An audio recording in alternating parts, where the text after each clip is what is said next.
Hi everyone, welcome back to my channel. So for today's video, it is time for my monthly product empties where I share products I've used up over the past month or so and my thoughts on them on whether I'm going to repurchase or not and why. If you want to hear what I've used up recently, then keep on watching. As always, my disclaimer for every video, every time I do this, is that if there's a product that you love and I am talking badly, please keep using it. It just didn't work for me. If there's something I hated and you hated, let me know. Or if something I loved and you love, let me know too. So first up, I only have one hair item.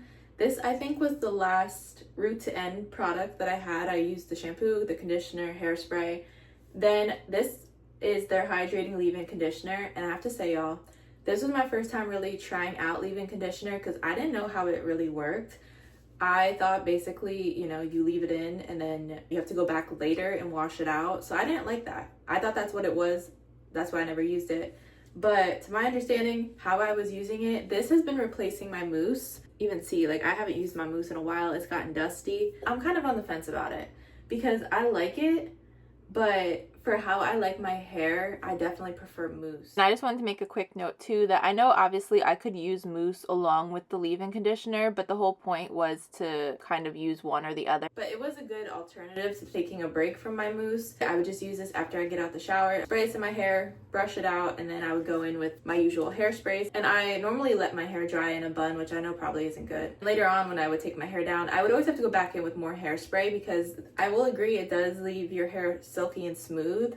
But I definitely like a crunchy type of hair texture. I like when it's almost giving that wet type of look. So I don't know, I like this, but I kind of miss using my mousse. If you are looking for a leave-in conditioner, I would recommend this. Give it a try. It's at Dollar General. When I had originally bought stuff from this line, I think everything was $5. I'm pretty sure they raised it to $6 now, which is okay. It's still affordable. Okay, then I have two things that are meant for scars. So if you are new here, or maybe, I don't know if you didn't see, last summer, I had gotten oophorectomy surgery. I talked about it plenty on my channel. So I had gotten 5 incisions, so I really wanted to get a lot of scar gels, creams, all things like that. My first one was this Mederma PM Intensive Overnight Scar Cream. So I will tell you right now, I did repurchase. Oh my God, y'all.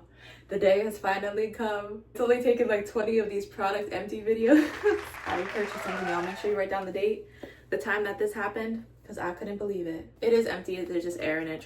Trust me, girl. Oh my God. I could probably cut it and get some more out. I bent this though, trying to get every last drop. When I did that, oh my God, it went flying. It went all over my mirror. It was honestly kind of gross.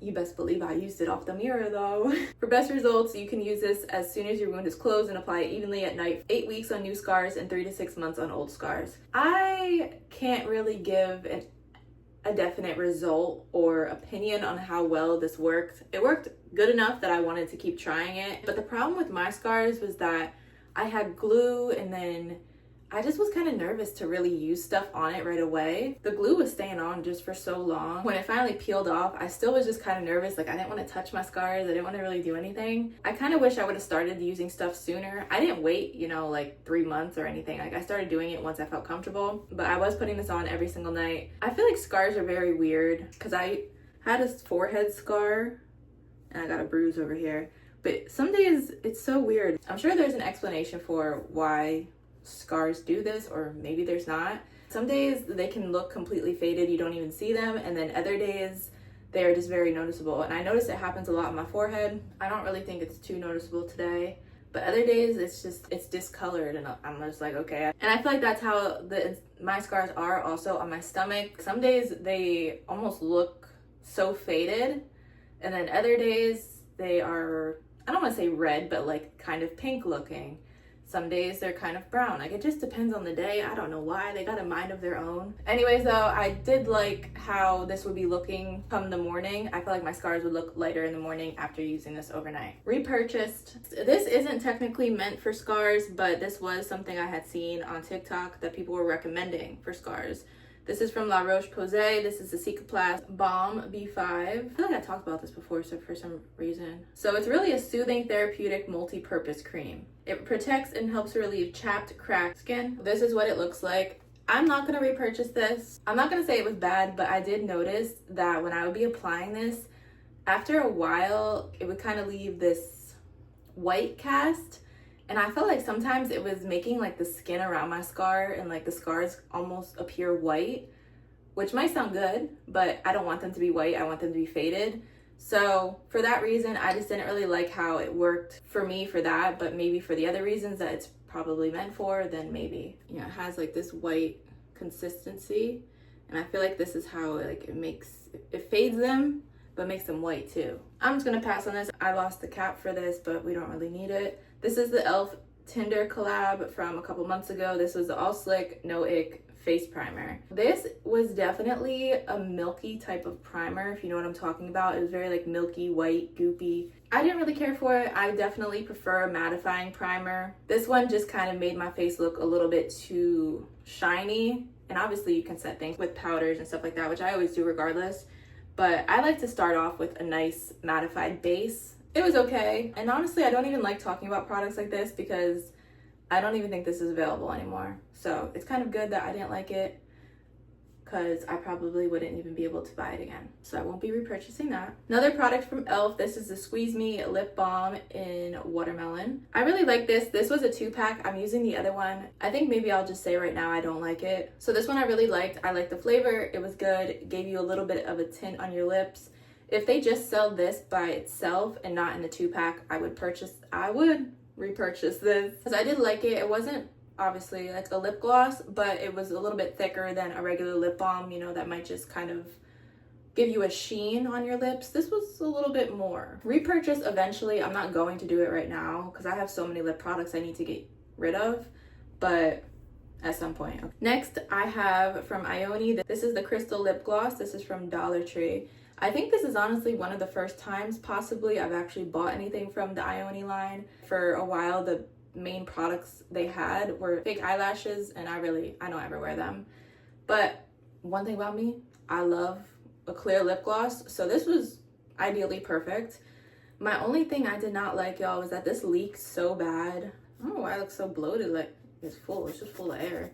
I feel like most of the product just got wasted because it would just be like, you can even see it's on the cap, like exploding out of the tube. I know it's just $1.25, but if the whole product is getting wasted by leaking out, I don't really see a reason to buy something that I'm not even getting the full usage out of. Next, from NYX, this got kind of gross because I was mixing other colors with it. This is the Butter Gloss, also clear. This I've tried a couple times. I don't think it's terrible, but I'm not going to be buying it again. Just because I think when you are applying it, it kind of comes out very light in the sense that it's not super glossy. Like, you kind of have to build it up, which I've noticed with the butter glosses. They go on smooth like butter, obviously, but it's a very light gloss. And I'm not talking about color. I'm just saying, like, you have to keep applying it. It's not a juicy gloss, okay? That's what I'm gonna say. If there is no other option and I need a clear gloss, then I would repurchase, but I want to venture out and try other things. I don't know why this one got all gross, I guess from sitting. It's like clumpy. This is also from Dollar Tree. Now, I'm gonna be honest, y'all, I don't know if this was kids makeup. The packaging does look a little children intended. So this is from the brand Make Me Up. It's a roll-on lip gloss. I love the idea of it because it's just reminding me of like early 2000s of buying the roller glosses, but I'm gonna pass on repurchasing this. I think this also came in a 2-pack as well, or I bought 2 or something. I feel like I have another one. I don't really have a specific reason as to why I'm not repurchasing it. It just wasn't something that I really loved. Now that I think about it, I do feel like roller glosses do this a lot. They don't also really get your lips to be super juicy. They kind of just make them look wet overall. So I want to say that was probably it. It just looked like I licked my lips probably and they look wet. Doesn't look like there was really product on them. But I think, like I said, that's something with how roller glosses are. Really, that one's on me, so that's my bad. Those are all the product empties I've used up within the last month. Hopefully we'll get some new products to be shared next month, and I'll see you guys back here. Thank you so much for watching. Bye.